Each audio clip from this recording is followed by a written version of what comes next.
Now, what is the media focusing on instead? It hurts me so much. It hurts me.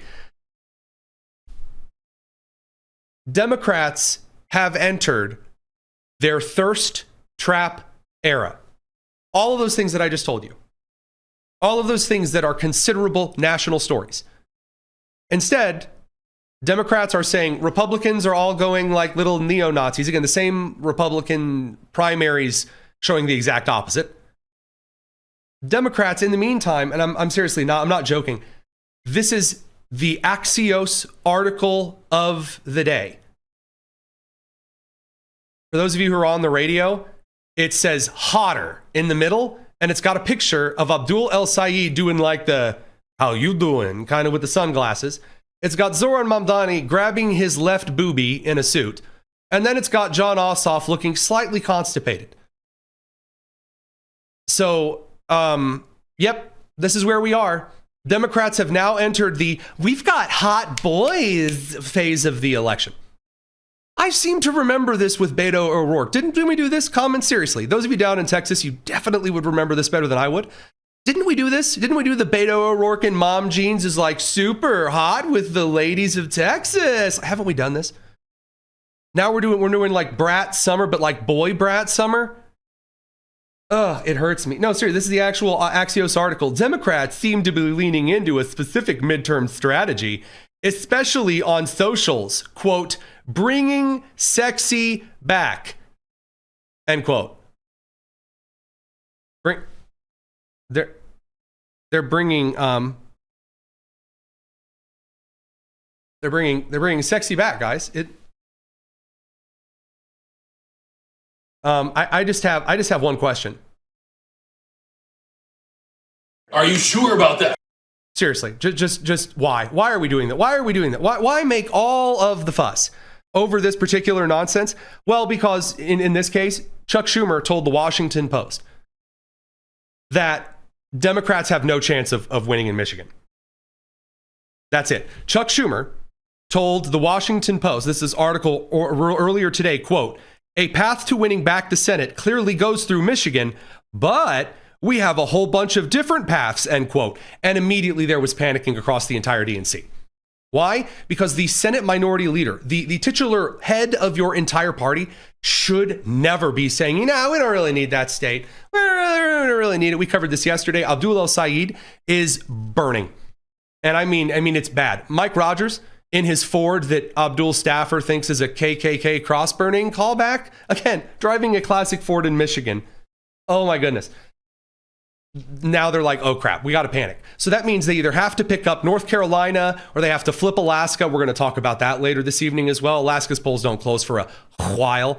But that primary is getting spicy because everyone in the state who has the name Dan Sullivan ran for the position, which is weird. Again, we're going to get to that in a little bit. They have to pivot to somebody to give them some hope. In this case, it's the Obama 2008 hope poster. In this case, Jon Ossoff. Now, Jon Ossoff right now, he is currently, again, he's the incumbent. He is leading his opposition here, Collins, 50% to 43%, according to the polls. Now, he has been losing some of his edge in the polling. But again, Chuck Schumer just said we don't need Michigan, so we got to pivot to something really quickly. And this means that all of the Democrat accounts, all of the various media, the different politicians around have been suggesting that he is Obama. He is the reincarnation. He's white Obama. It's very, very exciting. It's just kind of weird. So you have the influencer-y kids for the left. If we nominate Ossoff in 2028, we win by a landslide. Again, I heard this about Beto. You did too. The White House spokesperson, David Engel, did call Jon Ossoff a, quote, cringeworthy feminine theater kid cosplaying as Barack Obama. And now we get into the controversy. Yeah, a little bit of controversy, a little bit of fun. And yeah, I don't know. I'd say it's a little bit of fun. So what did Jon Ossoff do when he's feeling the excitement? Look, you get up on stage, you get on the show. Let's say that I get on a roll. Very terrifying prospect, I'm sure. And you really get to feeling it. The comments, by the way, the comments are, really saying, yeah, Tony, you're doing a super good job. It gets really easy to say something stupid. Yeah. It's really, really easy. And you can get out there, you can really get to, feeling your oats. That's why as a politician or public speaker, it's really, really good to kind of have just a bit of circumspection, a little bit of tact, a little bit of hesitance. And instead of going out there and saying stupid stuff when you get excited, instead, you don't say stupid stuff. I know, crazy idea. Jon Ossoff gets out there and suggests that whenever he sees an aide, like an aide, an executive assistant, a young woman working for a man, he assumes that the man is sleeping with her. In this case, he suggests that the president of the United States is sleeping with an aide, Natalie, which I'd never really heard of before, necessarily, this particular aide. I had to be reminded, I guess, kind of. I didn't know her by name.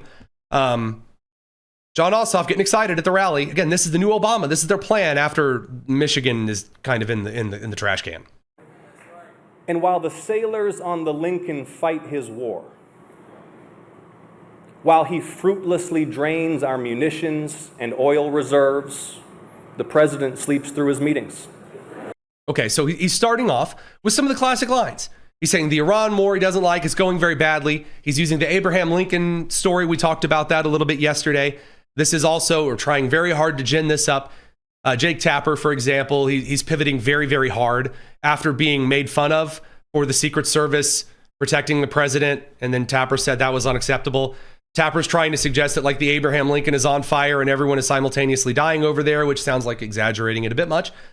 But anywho, Ossoff's kind of leaning in on that. And he's saying, in the meantime, Trump is falling asleep at meetings. Okay, not the strongest line, but it's a line. What are you going to do to screw it all up? He golfs and trades stocks. He golfs and trades stocks. Okay. See, he doesn't want to do the job.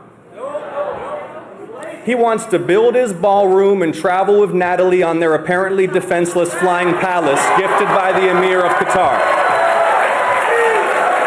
So the crowd immediately starts cheering, going, "Oh my God, oh my goodness, oh, see, God." So he implies that the president is sleeping with his aide. And then like right afterward, again, some people say this stuff isn't coordinated. It's so hilarious.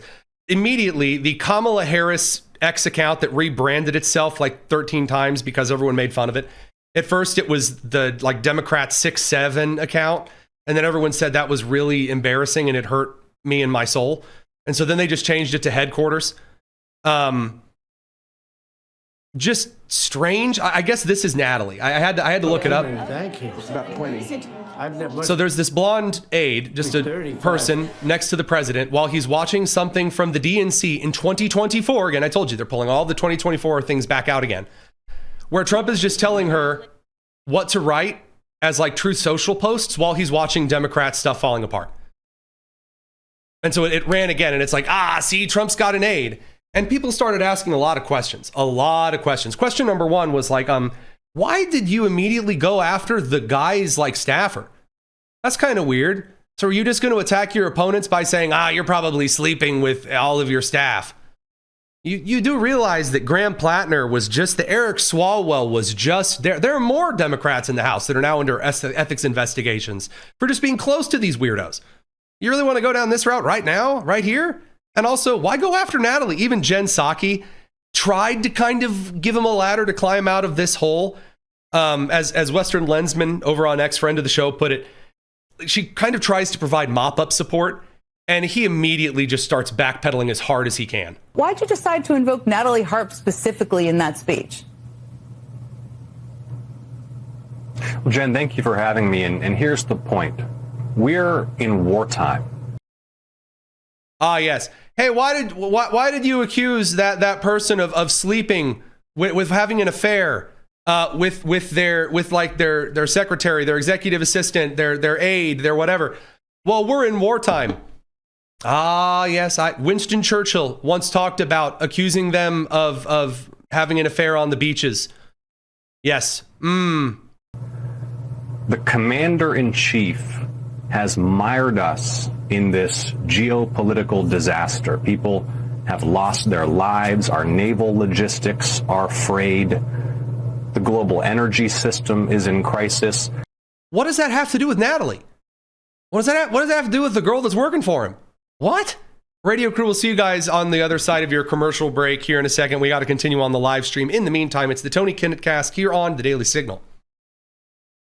All right, well, let him continue. Again, the question was, why go after Natalie? I know why you want to go after Trump. Sure, fine, whatever. That is what I assume your entire midterm campaign is going to be about. You've got nothing else to offer. And he retreats into this bubble of West Wing aides who are his security blanket to make him feel good about himself. Yeah, I don't think so. So why do I bring this up to you? Because these are the moments when all of the national attention comes on some of these candidates, the cracks start to show. NBC, Meet the Press, Rob Bluey, president of the Daily Signal, was asked about this. It is kind of bizarre when even kind of the neutral guy, so obviously Rob Bluey, he's conservative, but even when the neutral guy on the NBC Meet the Press panel is like, yeah, from Ossoff, this was really, really, really weird. And Georgia's a state that doesn't like that crap. Here you go. Rob, some Republicans are calling this an unforced error. Where do you fall on that spectrum? Well, obviously, the remark that he made has sparked quite a bit of chatter on social media today, particularly among conservatives and Republicans, because they do feel it is a low blow. I think it is. I think Jon Ossoff is somebody who not only, as Dan said, is testing out the 2028 waters, but he's also somebody who's trying to balance between appeasing the far left with attacks on Trump while also serving as a senator from a swing state of Georgia. And so that is a difficult balancing act for him to make. And ultimately, I think you're right. He's well ahead in the polls, it seems, against Mike Collins right now. We still have 3 months or so to go. Will Mike Collins be able to mount any sort of a comeback, as Ossoff focuses more on national issues? That's a big question to be seen. Now, that's the question that I wanted to focus on.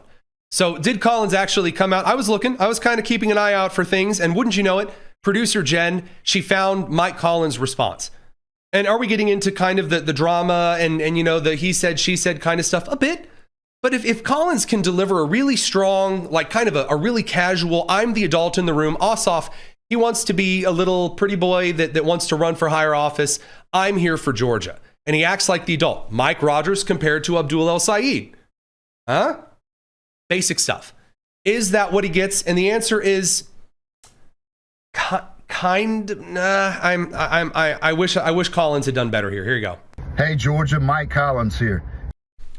You guys know this. I hate the in the car videos. I hate them. I can't stand them. I don't like it. I don't think this is the way to do it. But I'll let him make a statement. Everyone saw Jon Ossoff and what he did over the weekend when he attacked that hardworking young woman who works for the president, and then turns around and doubles down on MSNBC last night.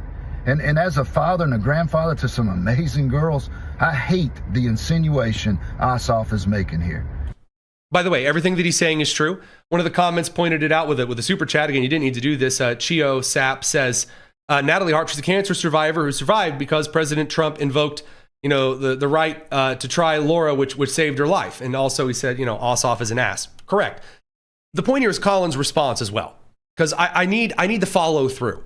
It's not enough to have the candidate be awful. You got to give him a little something that's like, you know what, I want this adult. And he does I'm a dad, I'm a grandfather. Okay, that's fine. It's a punk move. And what's worse, like everything else this guy does, it's scripted political theater that he and his team came up with. Okay, that's true. That's not how this video should have been released. I'm sorry. I can't sugarcoat it.